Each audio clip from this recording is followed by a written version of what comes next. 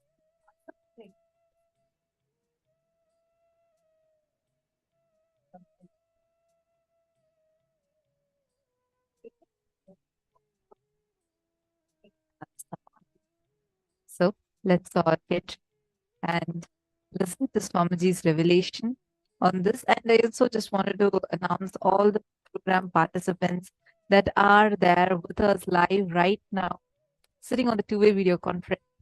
We are going to be having an exclusive live darshan of Supreme Pontiff of Hinduism video conferencing. And you all can sign up at Paramashivoham, and you can also join completely. And anyone that's watching this on the media, all of. Now let's listen to Swamiji's revelation on Asampragnata Samadhi, the Samadhi that we are getting the darshan today.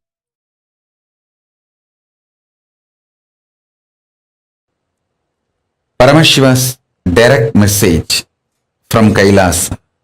Listen. Conscious sovereignty.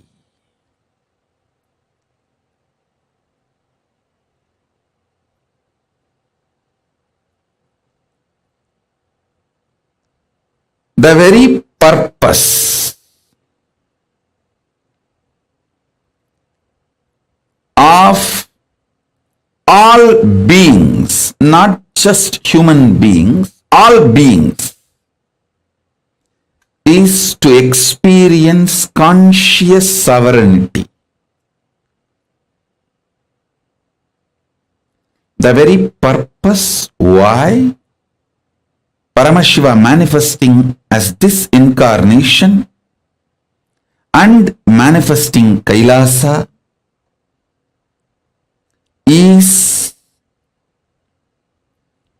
to make all being experience and live conscious sovereignty.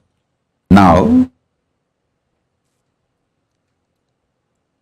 understand conscious sovereignty deeply.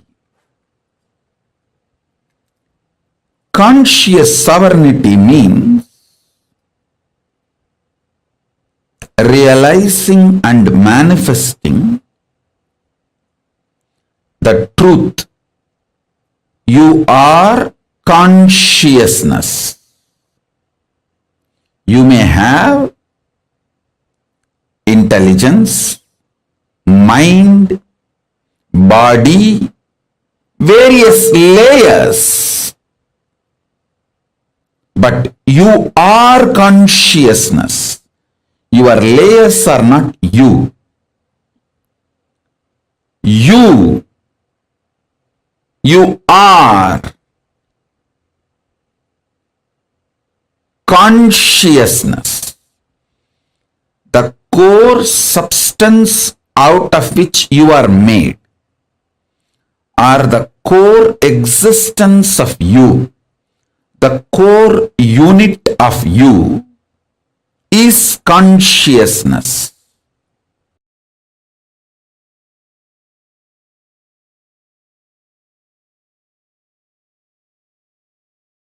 How many times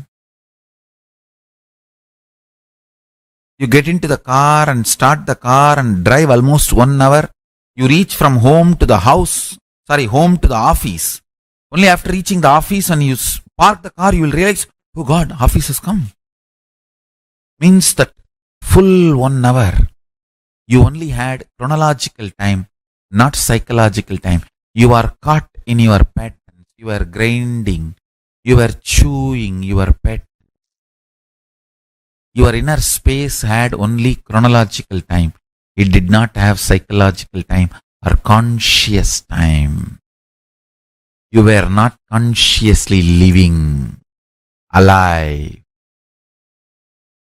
Every time you are ferocious with yourself and break a pattern, you gain consciousness. You get more consciousness, more psychological time, more aware, more alive. And when you hit your inner space with powerful cognition, you just manifest powers. These are fundamental principles of existence and reality. These are fundamental principles of existence.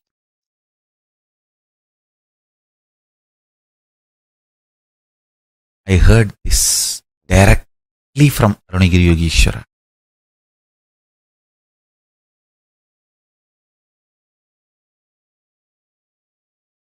So listen to this great truth. Ontology.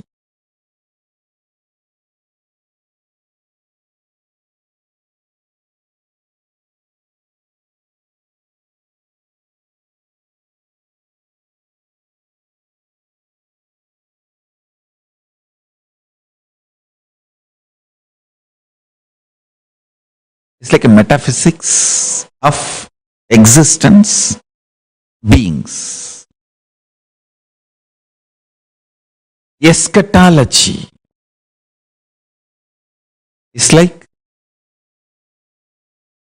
the system of doctrines concerning last or final matters as death, judgment, the future state, etc.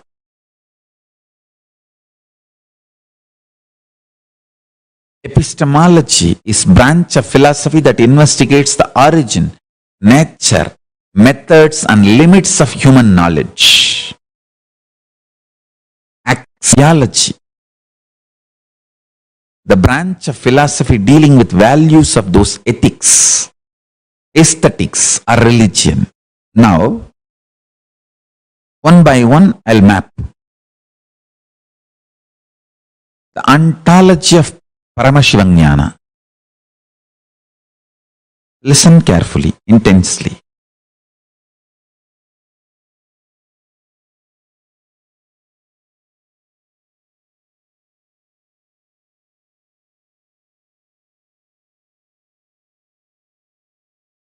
One revelation now I made. If you decide to change your inner space, your outer reality changes drastically, shockingly. That's what we call miracles. In the field of metaphysics, miracles are no more miracles. It is a simple science.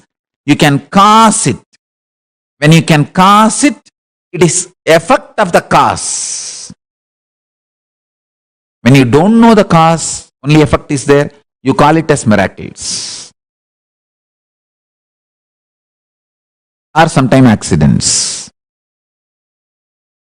Here, in the field of Paramashiva ontology, there is no miracles, there is no accidents, there is no coincidence. There is only cause and effect. You change your inner space, you manifest miracles. And everything manifests, just falls so beautiful around you.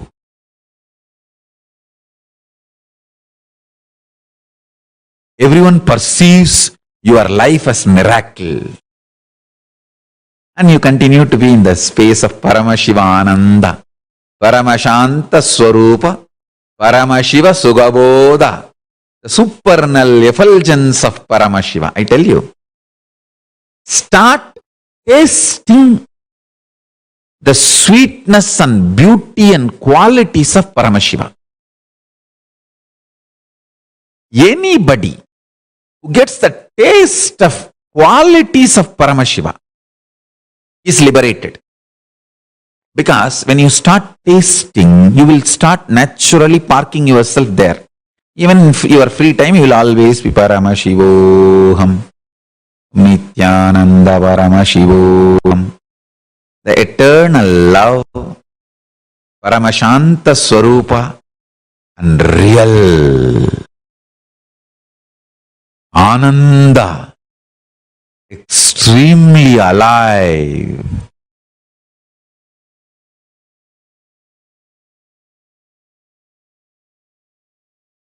I tell you,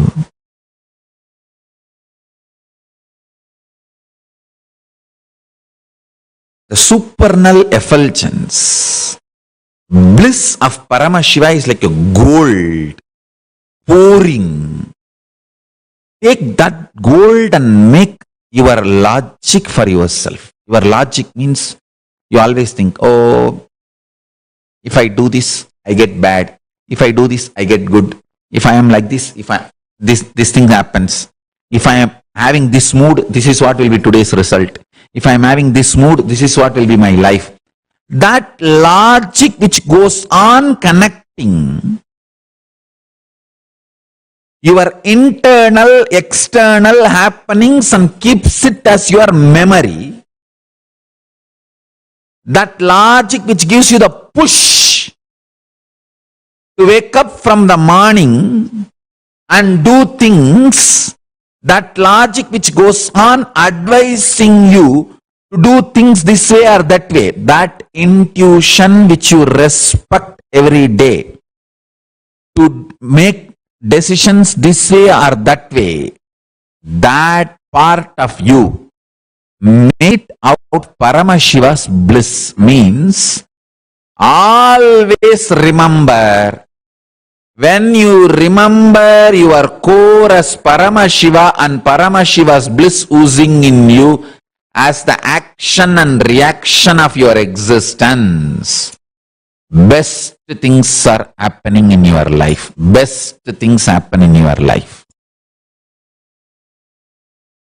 Best things are done by you and done to you.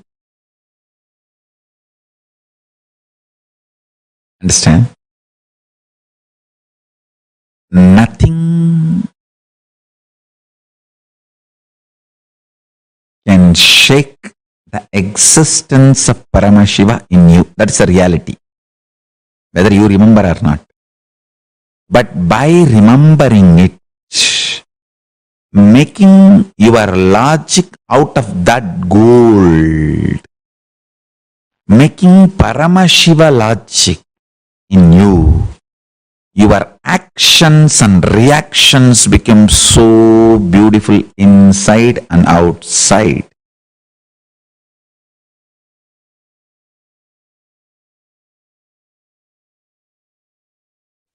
Listen. Whether the individual problems you are facing, your personal health related issues,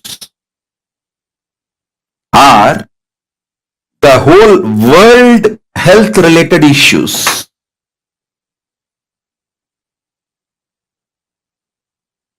whether you are facing your personal economic problems or the world health crisis, whether you are facing personal relationship issues or the relationship issues between the countries globally, for everything, practicing samadhi is the most powerful solution. Please understand. When you practice samadhi,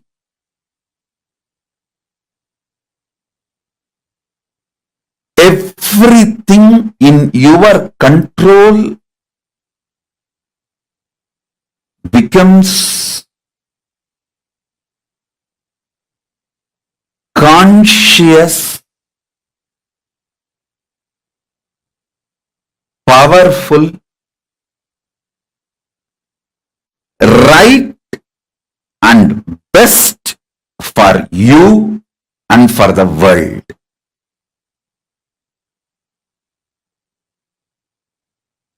I'll give you an example. If you start practicing samadhi, your health will become best. And all the people who are under you, like for example, if you are heading a family, all the family members are under you. You will make sure they are all healthy.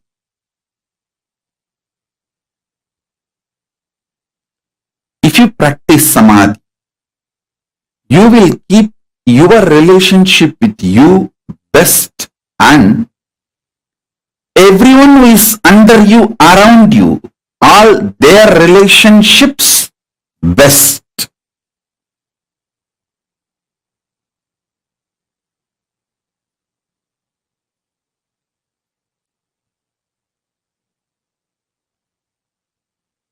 If you practice samadhi, you will keep yourself highly conscious. See, unconscious blind spots, which is responsible for almost all the problems in our life, will be eliminated.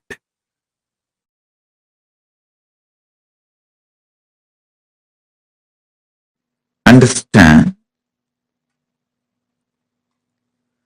All you need to enjoy the powers and superconscious mutation of 64 manifestations of Paramashiva is to have the right knowledge about all that 64 manifestations. You need to understand Paramashiva as he introduces himself. Listen, if you want to understand me, you need to understand as I introduce me to you.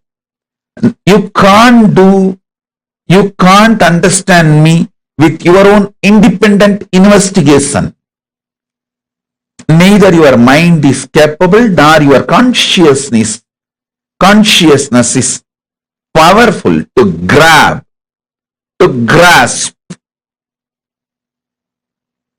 my existence as it is. You can only understand my existence as per my introduction. Same way, you can understand Paramashiva only based on his own introduction. Understanding him based on his own introduction awakens something called Shraddha in you, not faith. Faith is poor word. Shraddha. And Shraddha breeds bhakti. And all the Ananta Kalyana Gunas, auspicious qualities of Paramashiva starts manifesting in you. Powers of Paramashiva starts manifesting in you. Listen, you just need to know what is swimming and see somebody is swimming, then simply your muscle memory starts manifesting swimming.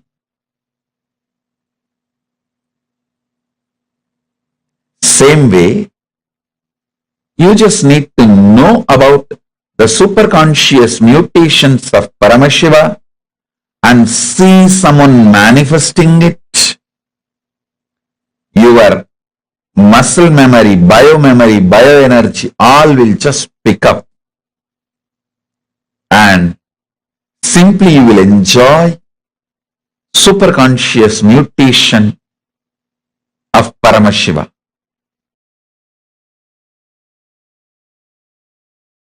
See, when the initiation into unclutching, first time when you unclutch, that experience only, Patanjali calls it as asampranyada samadhi. The first unclutching experience. Beautifully in Ramakrishna's life it happened. Let me describe how Ramakrishna moved from sampranyada samadhi to asampranyada samadhi. Ramakrishna had all kinds of experience with the Kali's Murti, with the deity of the Kali. And it was just, even when you read, I don't know how it would have been to see. It was a romance. It was a pure romance. He was living with the deity, with the Devi. Very powerful connection. He used to keep a small thread near her nose just to check whether she is really breathing. And he says she always used to breathe. And he always saw that thread waving. The thread will be moving with that air, with the prana, with that breathing. Not only this, so many things. Can give you one example of him putting the conch bangle. The bangle is made out of conch. If you are from Bengal, you can understand. They will make bangles out of conch. And the Devi is holding the left hand, the head, the severed head of the demon, without breaking the deity, without breaking, damaging the deity or the conch or the bangle. He put the bangle for the deity. And the other people asked, how it happened? How can you put it? This bangle cannot go into the hand. Because she is holding the sira, the head of the demon. He says, no, I just told her, drop it. She gave it in my hand and I put the bangle. I told her again, please hold it, and she is holding. That's all. The power over the matter, the mind over the matter, the power of his mind over the matter.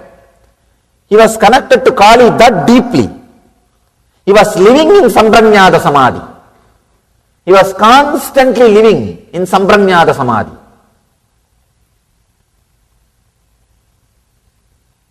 So now it is time, he has to move to the asampranyada samadhi. And one great monk, Totapuri, he came to the Kali temple. He is an enlightened sannyasi, great Vedanti. Naga means no clothes, no sleep. Their lifestyle will not be like a regular normal human beings. Naga Sampradaya sannyasi, very powerful lifestyle. He comes and initiates Ramakrishna. He says, now it is time for you to experience the next level of samadhi, beyond form.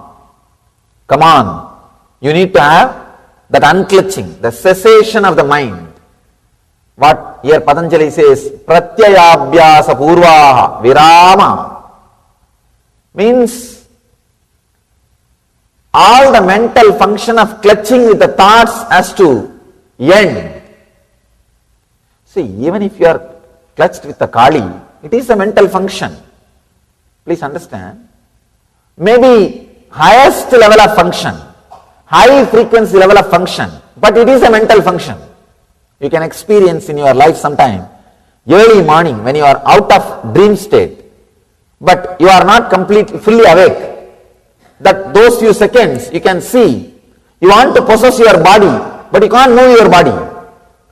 You are out of your dream state, but you are not completely awake. That state means in between.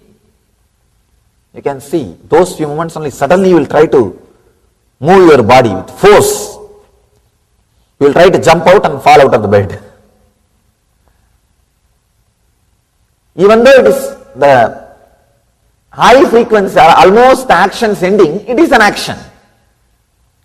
There is a clutching with the Kali. So beautifully, Totaburi says, it is time you go beyond. You have to be initiated into Vedanta. You have to be initiated into next level Samadhi. This guy says, wait, I'll go and ask my mother's permission. I'll run. He ran. When Ramakrishna came back, he said, yes, my mother told me, I can go for this practice, you can teach me. Totaburi asked, you said you want to take permission from your mother, but you went inside the temple? Ramakrishna says, yes, that is what I meant. She is my mother. I am living with Kali. I asked her now. She said, please take it. Then Totaburi started laughing. Oh God. Totaburi could not understand. Ramakrishna is living with Kali. And he said, all right, I don't want to disturb his faith. It's okay. Let him experience the next level, Samadhi. Then he initiates. He says, now concentrate on the Ajna Chakra and unclutch completely from all your thoughts. Ramakrishna says, I am able to unclutch from all the thoughts, but I am not able to unclutch from Kali's form. I am not able to unclutch from Kali's form. He says, I am stuck. The moment I see her, even the idea to unclutch disappears from me.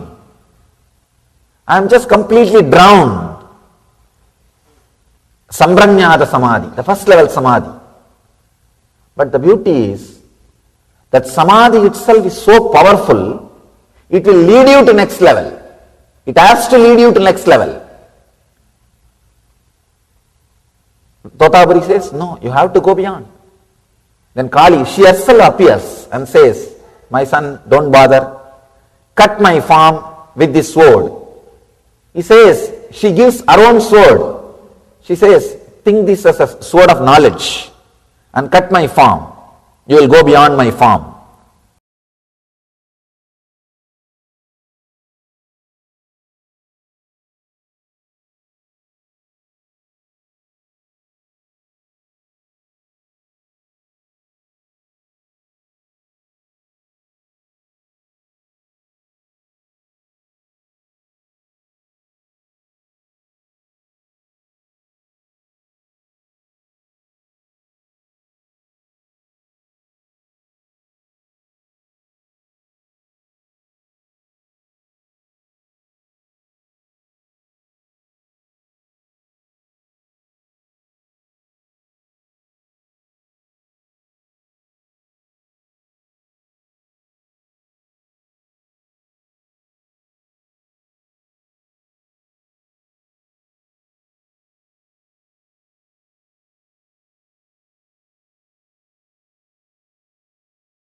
Swamiji had so beautifully revealed to all of us about asampragnata samadhi, how using the form to go beyond the form, to connect to the formless, to using the form to experience the formless, experiencing oneness with the form to reach the formlessness.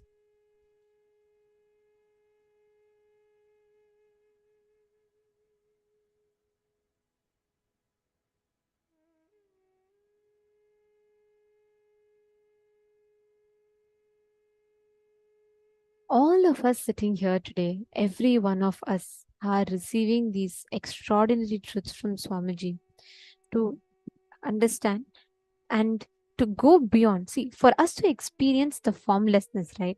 The most primary, the basic thing for us to understand is asampragnata samadhi. How do you experience the divine in the form to experience the divine beyond the form? How do you experience the divine in the form to experience the existence of the divine cosmic energy beyond the form that we understand and perceive? All the participants sitting with us here today, every session today is focused on bringing that understanding, that experience, where we will be taken beyond the form, made to experience the complete formlessness. So, every one of you that are here, what did each of you understand as asampragnata samadhi? Can I request every one of you to type out?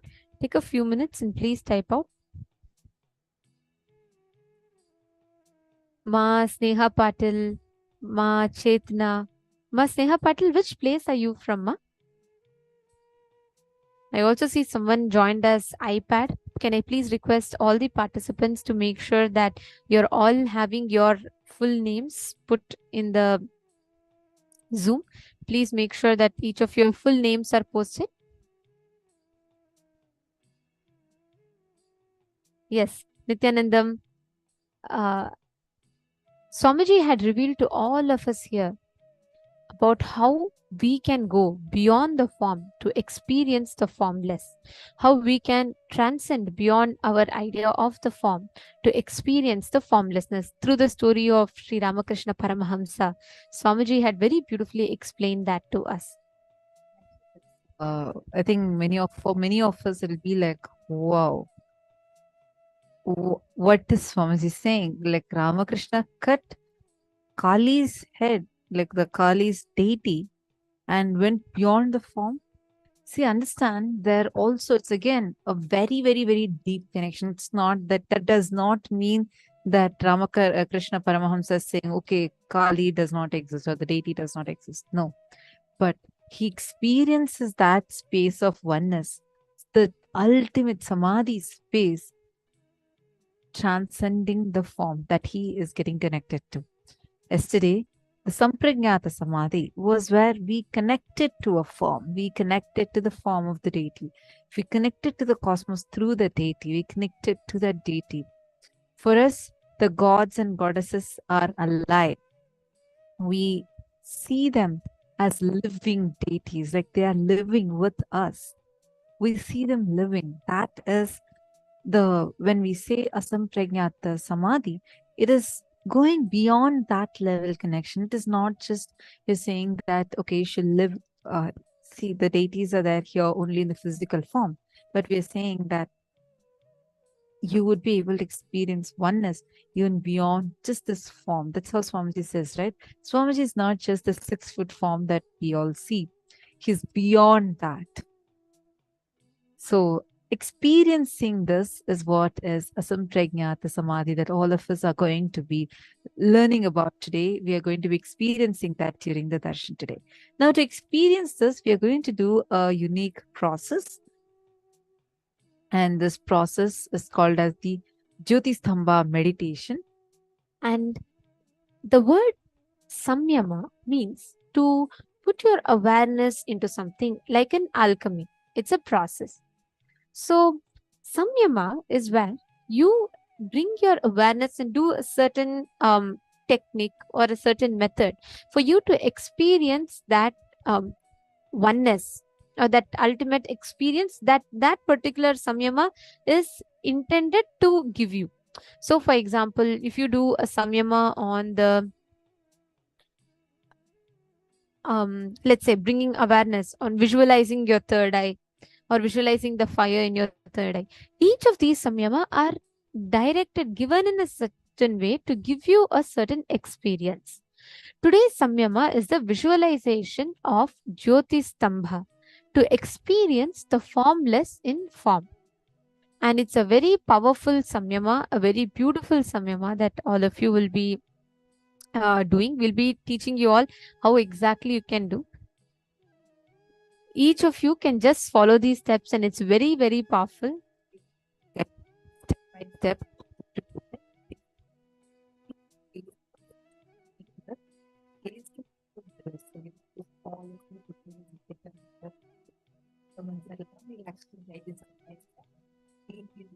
And sit down with the mirror. Take a few minutes. So that you can get the mirror and settle down. And we are going to be taking you all through what exactly you need to be doing and how exactly you are going to be following. We're going to be projecting the steps for all of you. But please get into the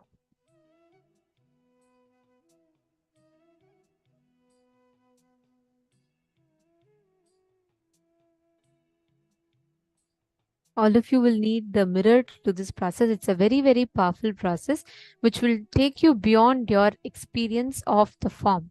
So this process is a very powerful one, and I request all the participants to please bring a mirror and please be seated.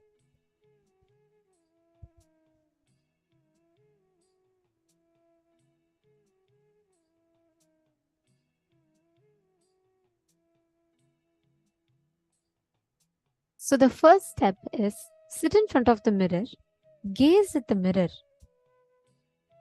and gaze at your own reflection in the mirror.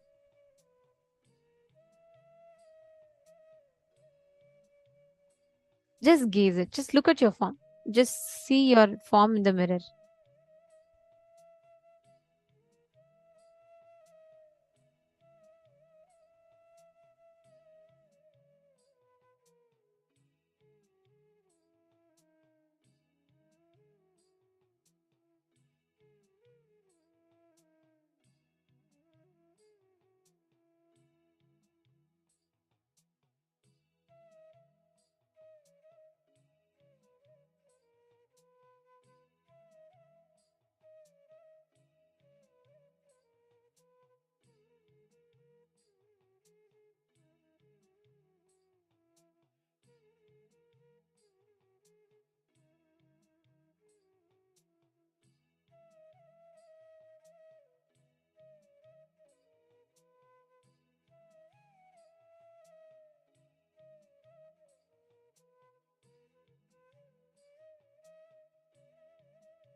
As you gaze into the mirror, you will see at about 7 minutes or so into the process, your reflection will lose its separate dimensions and paths. You will slowly see that your reflection will not be your full reflection. It will just be like a lump of light, without having a clear hands, eyes, nose, ears, without any of it. Without having a clear picture, it will just become a lump of light. Start gazing at that light intensely. Please hold the mirror. I request all the participants to do this intensely. As exhaustion, Ma Pramila, Ma Yogamalar. Okay, Ma Yogamalar is holding. I request please have the mirror in front of you. Please gaze at the mirror. Intensely look into the mirror.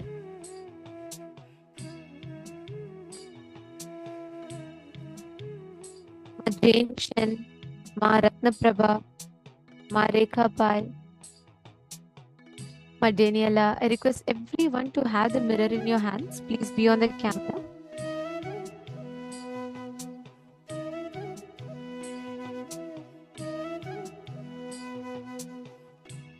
Intensely gaze at the mirror.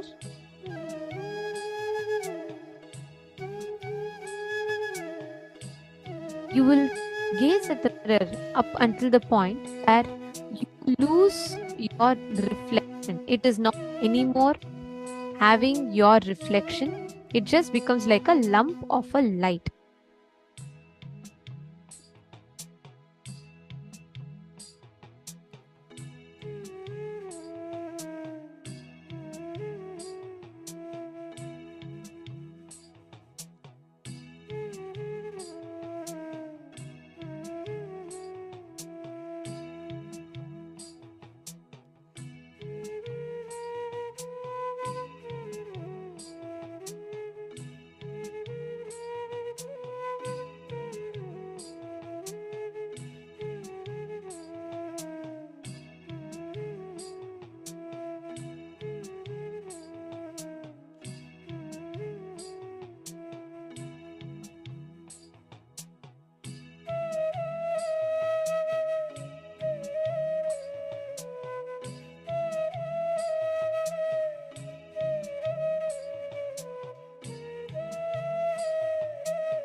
you will notice that slowly the reflection will lose its separate dimensions and parts. It will almost become like just a lump of light without having a clear hands, legs, head, without having a clear picture. It'll almost become like a lump of light. Gaze at the light intensely. The independent, definite shape on your form will just melt down. You'll only feel like you're a light, like an egg ball. That is what in Sanskrit we call as linga. So sit and preferably you all don't just hold it in front of your face. You can be in such a way where your whole body is visible and do the samyama intensely, where you're intensely gazing at your own form. And you will notice that your form will start losing its shape. Okay, some of you are not understanding this. Okay, I'm going to explain to all of you. See, you're going to write now.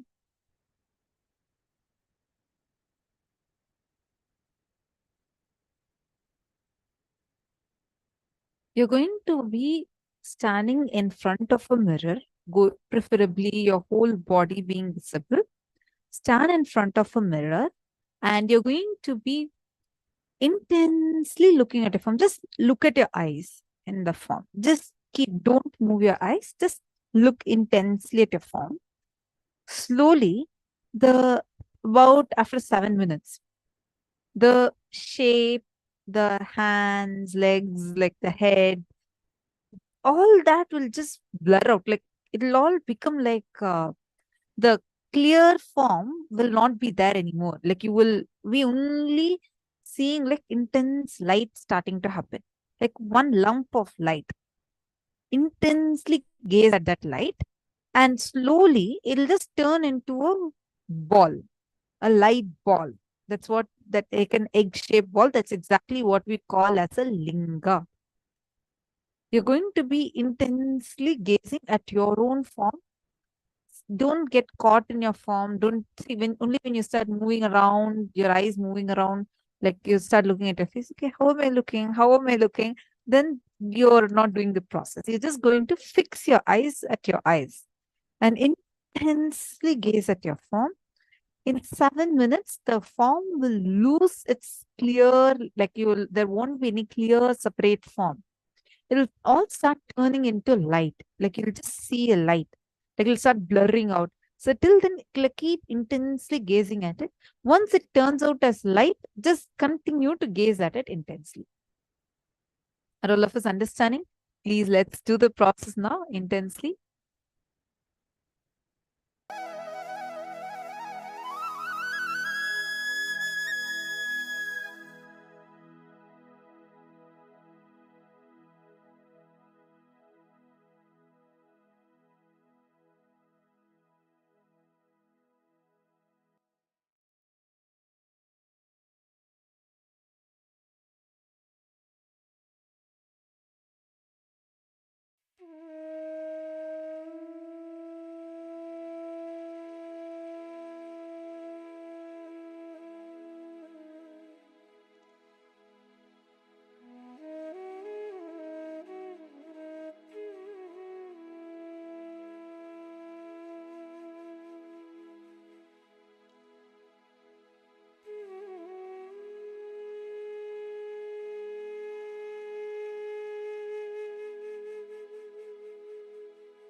Very good.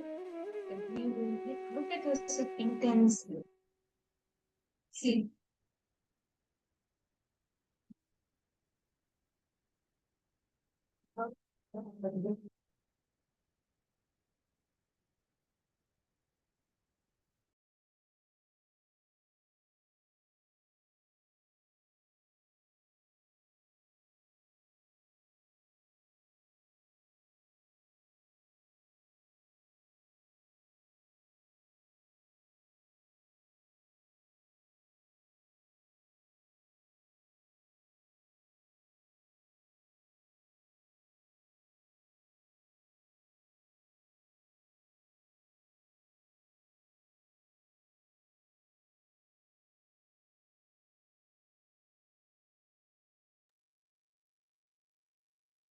Yes. Wonderful. Ma Sneha Patel, just do not move. I see you're standing in front of a big mirror. Do not move. Just intensely look at your eyes. Slowly, slowly. That, and then you fix your eyes into your eyes. All other things around you will get blurred out. You'll just start seeing intense light. Wonderful, Ma Kexiao, Ma Chet. Great.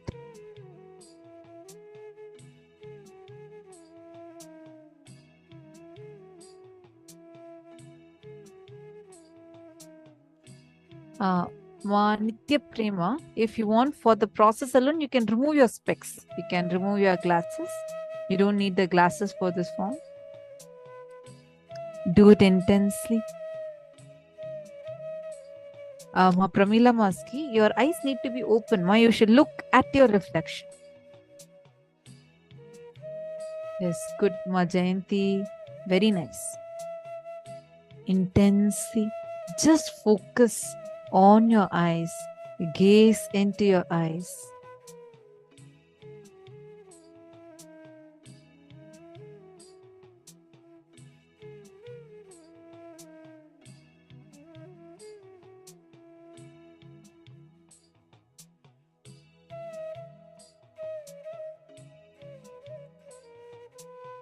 Wonderful.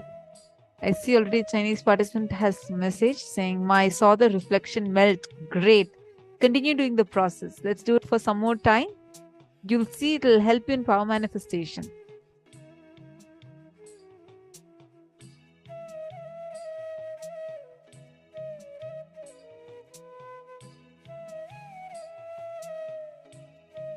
Intensely stare at your reflection.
Please relax.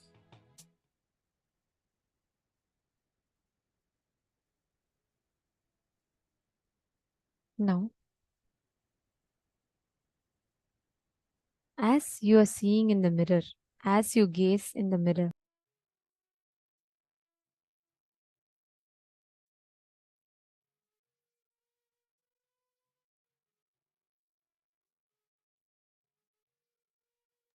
yes, now, as each of you are gazing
Today, as all of you did this samyama, please understand. Swamiji explains beautifully.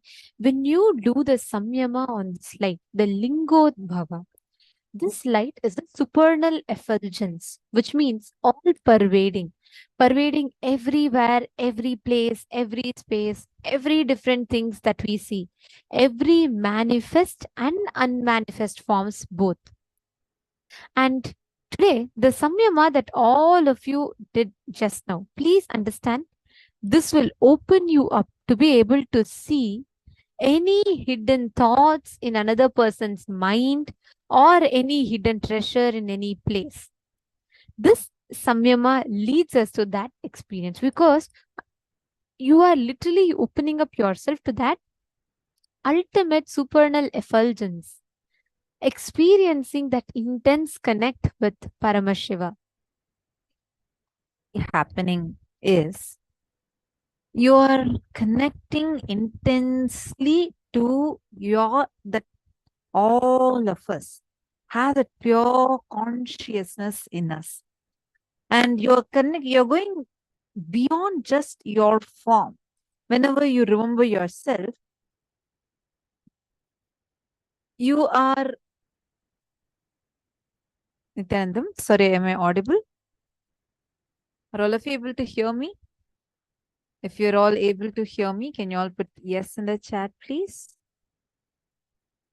Thank you. Thank you, Ma, Ratna Prabha. Thank you all. Okay.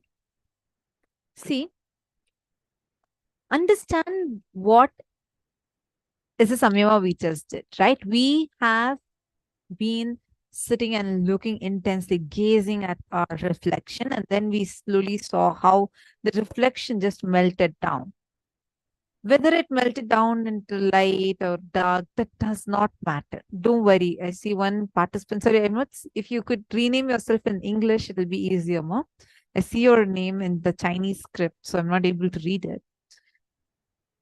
See, don't worry about that. The point here is when you're intensely looking at your form, slowly, you're going to a point where you're going beyond, you're connecting with yourself beyond your form.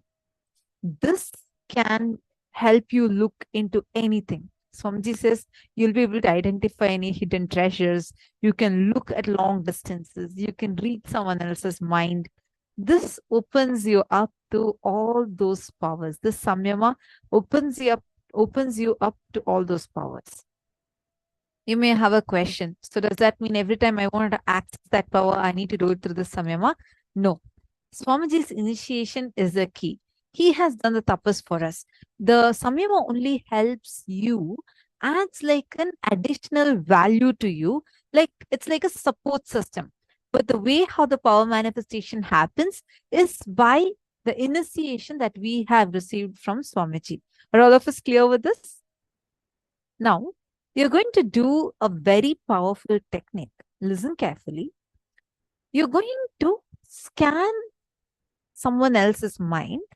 You can start off with, see, there are people in your life with who you would feel a lot of oneness with.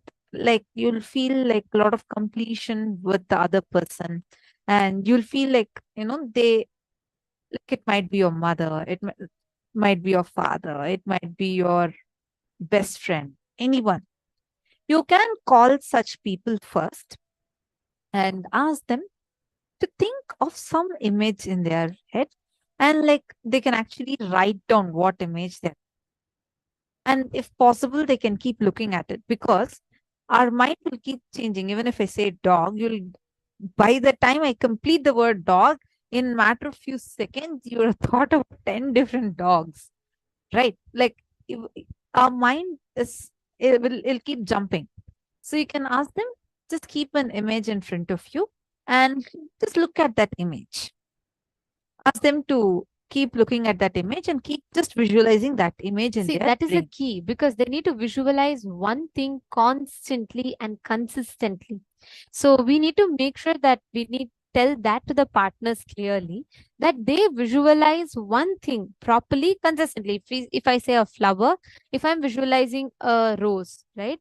I need to hold on to that rose. So you should be able to see that rose. So they need to have that picture, what exactly they're visualizing in front of them, and they'll continuously be seeing that picture. Chetana, is it late for you now? I think it's quite late, right? In Australia.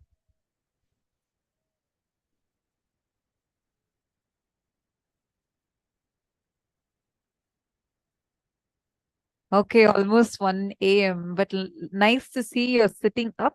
That's wonderful. And Ma Sneha Patil is also beautifully sitting up. Ma Sneha, is it possible for you to come in front of the camera, like lower your camera a bit? I only see till here.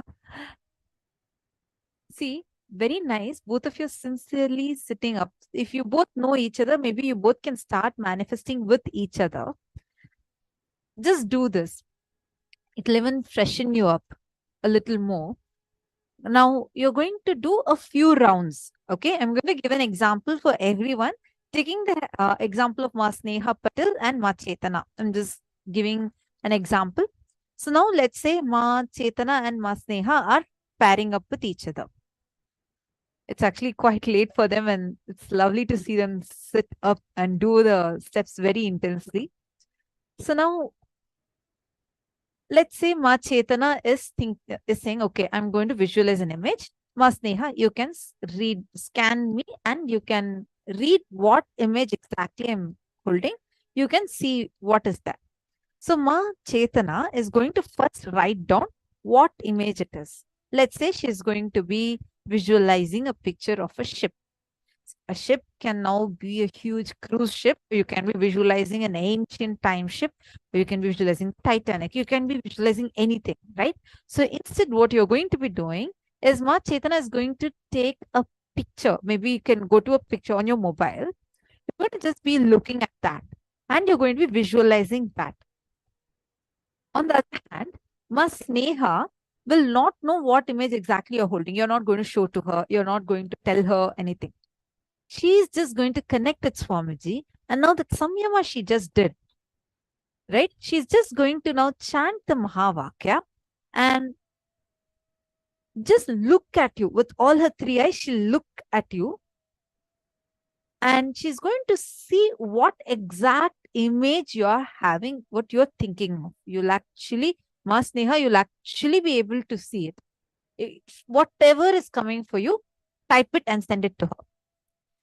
And Ma Chetana, you can verify, okay, if the image scan is right or whatever, what percent is right. And then again, switch roles. Then Ma Sneha will be thinking of an image and Ma Chetana is going to be scanning. Do at least 5 rounds like this. We will give you all time, but you all are going to be pairing up with your partners and you can scan what image they are thinking of. Please make sure you are having you're able to do at least 5 rounds. Do it like keep just maximum with one question, you can only be for 3 minutes. And at any given point of time, only one person should be thinking of the image and the other person should be scanning. Like, for example, when she is thinking of an image, let's say she is going to be visualizing an image of a cow.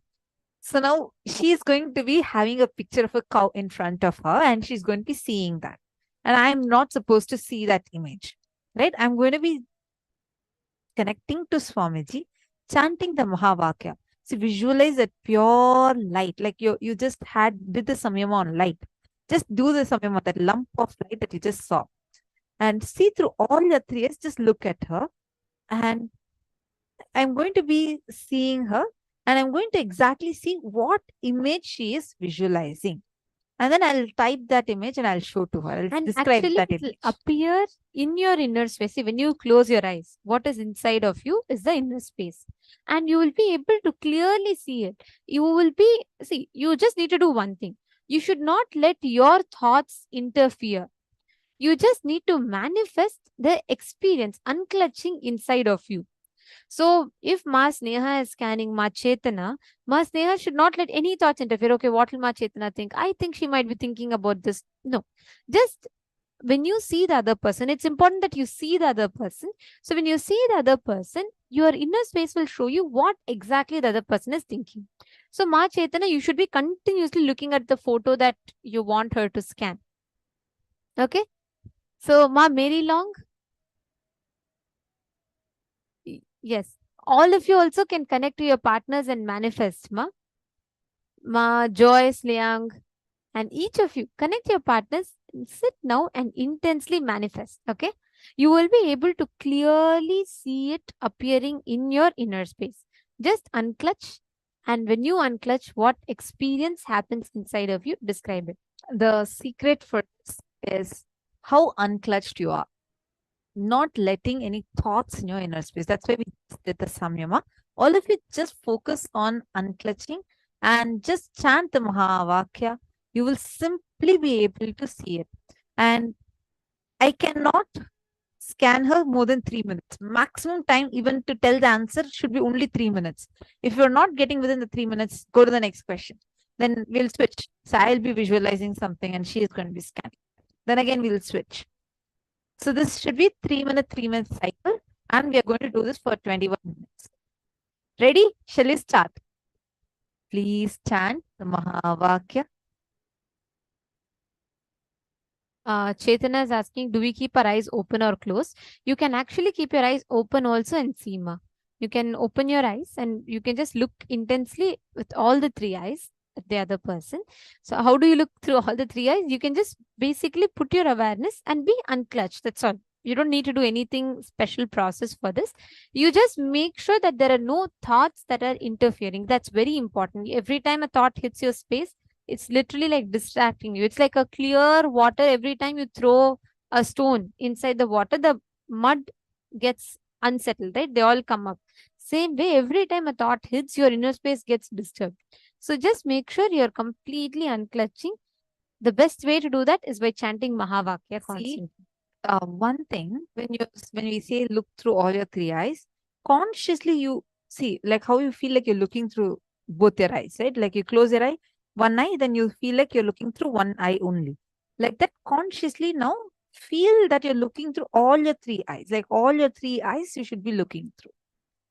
Make it like it's a conscious decision of yours.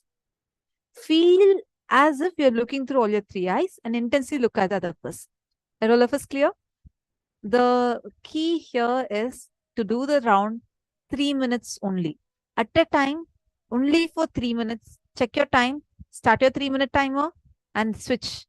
Again, 3 minutes, switch. 3 minutes, switch. Within the 3 minutes, you should scan and identify what the person is thinking of. Ready? Please start. And no giving hints. You're not helping the other person by giving hints in any way, because this is not an examination. There's no judge, there's no teacher, there's no principal here. You are only manifesting a power. You get the right answer, it's Swamiji's doing. You get the wrong answer, that's also Swamiji's doing. Keep putting it on Swamiji and you will see how you will start letting Swamiji to flow through you. Let's start. Chant the Mahavakya.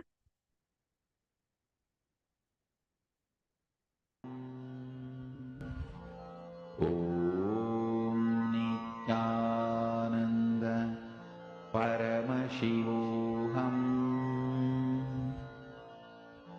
ॐ नित्यानन्द परमशिवोऽहम् ॐ नित्यानन्द परमशिवोऽहम् ॐ नित्यानन्द परमशिवोऽहम् ॐ नित्यानन्द परमशिवोऽहम् ॐ नित्यानन्द परमशिवोऽहम् ॐ नित्यानन्द परमशिवोऽहम्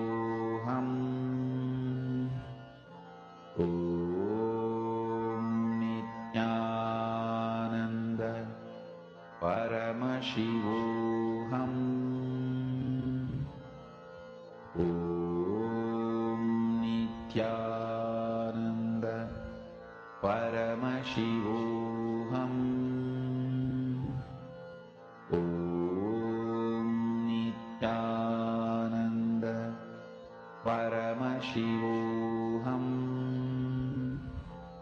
Om Nithyananda Paramashivoham. Om Nithyananda Paramashivoham. Om Nithyananda Paramashivoham. Om Nithyananda Paramashivoham. Om Nithyananda Paramashivoham. Om Nithyananda Paramashivoham. Om Nithyananda Paramashivoham. Om Nithyananda Paramashivoham. Mahamahavagya, spiritual lullaby for samadhi, and Suprabhatam, wake up call, wake up song for Paramashiva. This Mahamahavagya is spiritual lullaby for you to fall into samadhi. Suprabhatam, wake up song for Paramashiva to wake up in you. Just remember this one powerful cognition. This Mahamahavagya puts me in samadhi. This is spiritual lullaby for samadhi, and Suprabhatam, wake up song for Paramashiva in me, for Paramashiva to manifest. With this one spiritual powerful cognition, chant this Mahamahavagya.